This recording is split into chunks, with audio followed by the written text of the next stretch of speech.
మొదటిసారి పల్నాడు గడ్డ మీదకి జగనన్న ఆదేశాల మేరకు ఆడీలన్న మన పల్నాడు గడ్డ మీదకి రావడం జరిగింది.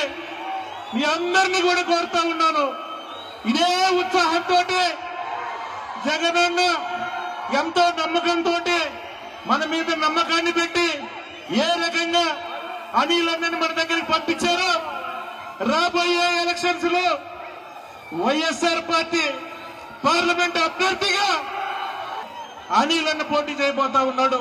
ముకుందా జ్యువెలర్స్ తెలంగాణలో మొట్టమొదటి ఫ్యాక్టరీ అవుట్లెట్ మన కొత్తపేటలో ఫిబ్రవరి 14న గొప్ప శుభారంభం.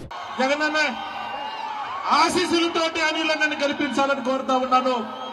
ఈరోజు ఈ యొక్క ఆత్మీయ సమావేశానికి విచ్చేసిన పెద్దలు, సత్తెనపల్లి శాసనసభ్యులు, మంత్రివర్యులు అంబటి రాంబాబు అన్నకి, అలాగే ఇన్ఛార్జి మంత్రివర్యులు నాగేశ్వరరావు అన్నకి, మిత్రులు, సోదరులు, గురజాల శాసనసభ్యులు మహేష్ అన్నకి, అలాగే నర్సరావుపేట శాసనసభ్యులు సీనన్నకి, పెదకూరుపాడు శాసనసభ్యులు శంకర్రావు అన్నకి,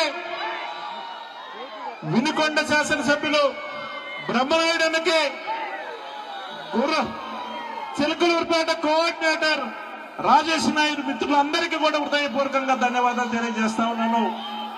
ఈరోజు అనిలన్నకి అపూర్వకంగా కూడా స్వాగతం పలికాం.